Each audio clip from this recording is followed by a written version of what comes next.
డబ్బు రోజూ మన చేతుల్లో ఆడుతూ ఉంటుంది. కాని దాని అసలు కథ మనలో ఎంతమందికి తెలుసు? ఈరోజు మనం మాట్లాడేది కేవలం నోట్ల గురించి కాదు, మన భవిష్యత్తును నిలబెట్టగల సంపద గురించి. మరి ఈ కథలో టెక్నాలజీ అనే కొత్త మలుపు ఎలా రాబోతోందో చూద్దాం రండి.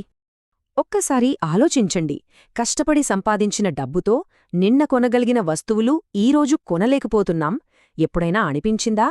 అది మీ భ్రమ కాదండి, మన కళ్ల ముందే మన డబ్బు విలువ తగ్గిపోతోంది. ఇంతకీ ఈ కనిపించని దొంగెవరు? దాని వెనకున్న కారణమేంటో ఈరోజు తెలుసుకుందాం. మన ఈ ప్రయాణంలో మనకు దారి చూపేది సైఫీదీన్ అమోస్ రాసిన ద బిట్కాయిన్ స్టాండర్డ్ అనే పుస్తకం. ఇది కేవలం బిట్కాయిన్ గురించి చెప్పే టెక్నికల్ పుస్తకం కాదు, అసలు డబ్బంటేంటి, దాని చరిత్రేంటి అన్న విషయాలను మనకు గుర్తు చేస్తుంది. పాత ఆర్థిక ప్రపంచానికి కొత్త టెక్నాలజీకి మధ్య జరుగుతున్న ఒక పెద్ద యుద్ధాన్ని మన కళ్లకు కట్టినట్టు చూపిస్తుందన్నమాట. సరే, మొదటగా డబ్బుతో అసలు సమస్య ఎక్కడుంది? మన పర్సులో ఉన్న నోట్లలో ఓ చిన్న లోపం ఉంది. ఆ లోపాన్ని మనం అర్థం చేసుకుంటేనే పరిష్కారం వైపు మొదటి అడుగు వేసినట్టు.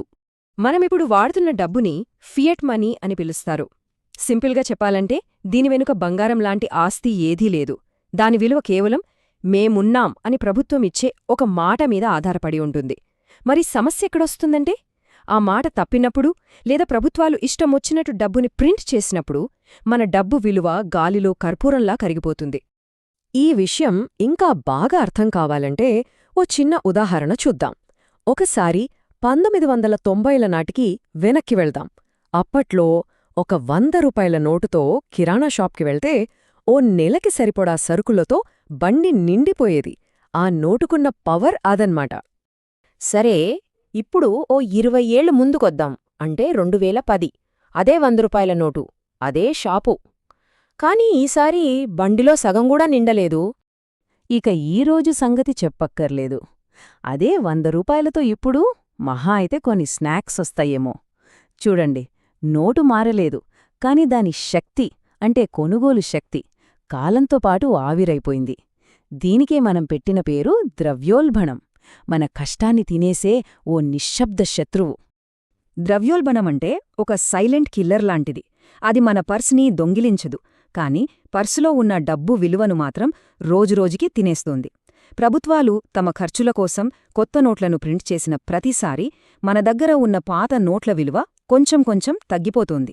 ఇది మన పొదుపు మీద ప్రభుత్వం వేసే ఒక కనిపించని పన్ను అనమాట. అయితే ఈ ద్రవ్యోల్బణం అనే దొంగ నుంచి మన సంపదను కాపాడుకోవడానికి అసలు మార్గమే లేదా? ఉంది. చరిత్ర మనకు ఒక రహస్యాన్ని నేర్పుతోంది. అదే సౌండ్ మనీ. కొన్ని వేల సంవత్సరాలుగా మన పూర్వీకులు నమ్మిన ఈ సూత్రమేంటో ఇప్పుడు తెలుసుకుందాం. చరిత్ర పుటల తిరగేస్తే డబ్బు ఎన్నో రూపాలు మార్చుకుంది. ఒకప్పుడు గవ్వలు, ఉప్పు, ఆ తర్వాత వెండి, బంగారం, ఇలా ఎన్నో. కాని వీటన్నింటిలోనూ చివరికి బంగారమెందుకు గెలిచింది? కొన్ని వస్తువులు మాత్రమే డబ్బుగా ఎందుకు నిలబడ్డాయి? దీని వెనుక ఉన్నది ఒకే ఒక్క బలమైన కారణం. ఆ రహస్యం కొరత, అంటే స్కేర్సిటీ. చరిత్రలో నిలిచిన ప్రతి డబ్బు రూపానికున్న అసలైన లక్షణం అదే. దాన్ని ఎవ్వరూ సులభంగా తయారు చెయ్యలేరు. ఆలోచించండి, బంగారం ఎందుకంత విలువైనది? ఎందుకంటే దాన్ని భూమిలోంచి తవ్వడం చాలా కష్టం. అది దొరకడమే అరుదు. దాని సప్లైని ఎవరూ తమకు నచ్చినట్టు పెంచలేరు. అందుకే దానికంత విలువ. చూడండి, ఒకవైపు అంతులేకుండా డబ్బుని ప్రింట్ చేయగల మెషీన్, మరోవైపు చాలా పరిమితంగా కష్టపడి సంపాదించాల్సిన సంపద. ఒకటి కాలంతో పాటు కరిగిపోతుంది, రెండోది కాలం గడిచే కొద్దీ తన విలువను నిలుపుకుంటుంది. ఒకటే సూత్రం, ఏదైతే అరుదుగా ఉంటుందో అదే విలువైనది. సరే, ఇప్పుడు మళ్లీ వర్తమానంలోకి వద్దాం. చరిత్ర మనకు నేర్పిన ఈ కొరత అనే సూత్రాన్ని ఈ డిజిటల్ యుగానికి తీసుకురావాలని చేసిన ఒక ప్రయత్నమే బిట్కాయిన్. మరిది డబ్బు సమస్యకు సరైన ఆధునిక పరిష్కారమేనా? లోతుగా చూద్దాం. బిట్కాయిన్ వెనకున్న ఆలోచన చాలా సింపుల్, కానీ విప్లవాత్మకమైనది. అదేంటంటే డిజిటల్ ప్రపంచంలో కొరతను సృష్టించడం. చూడండి, భూమిమీద బంగారం ఎంత అరుదుగా దొరుకుతుందో డిజిటల్ ప్రపంచంలో బిట్కాయిన్ కూడా అంతే అరుదుగా ఉండేలా దాని ప్రోగ్రాం రాయబడింది. ఈ నంబర్, దీన్ని బాగా గుర్తుపెట్టుకోండి. 21 మిలియన్ అంటే 2,10,00,000. మొత్తం సృష్టించబడే బిట్కాయిన్ల సంఖ్య అంతే. ఒక్కటెక్కువ కానీ ఒక్కటి తక్కువ కానీ ఉండదు. ఏ ప్రభుత్వం ఏ బ్యాంకు కూడా దీన్ని మార్చలేదు. ఈ ఖచ్చితమైన మార్చలేని సప్లై వల్లే దానికి సౌండ్ మనీ లక్షణాలు వచ్చాయని చాలామంది నమ్ముతారు. సరే, ఇది ఎలా పనిచేస్తుంది? మూడు సింపుల్ స్టెప్స్. ఒకటి, ఇది డీసెంట్రలైజ్డ్. అంటే దీన్ని కంట్రోల్ చేసేది ఒక్క సెంట్రల్ బ్యాంకు కాదు, ప్రపంచవ్యాప్తంగా ఉన్న వేలాది కంప్యూటర్లు కలిసి నడిపిస్తాయి. 2, బ్లాక్ చైన్ టెక్నాలజీ. ఇది అందరికీ కనిపించే ఒక డిజిటల్ లెడ్జర్ లాంటిది. ప్రతి లావాదేవీ ఇందులో రికార్డ్ అవుతుంది, దాన్ని ఎవరూ మార్చలేరు, డిలీట్ చేయలేరు. ఇక 3, దీనివల్ల కంట్రోల్ ఎవరి ఒక్కరి చేతిలోనూ ఉండదు. రూల్స్ అందరికీ ఒకటే. అయితే ఇక్కడే మనం కొంచెం జాగ్రత్తగా ఉండాలి. ప్రతి కొత్త టెక్నాలజీలాగే దీనిలో కూడా కొన్ని రిస్క్స్ ఉన్నాయి. ఒక మెంటర్గా మంచి విషయాలతో పాటు అందులోని నష్టాలను కూడా చెప్పడం నా బాధ్యత. బిట్కాయిన్తో ఉన్న అతిపెద్ద ఛాలెంజ్ ఏంటంటే దాని ధర.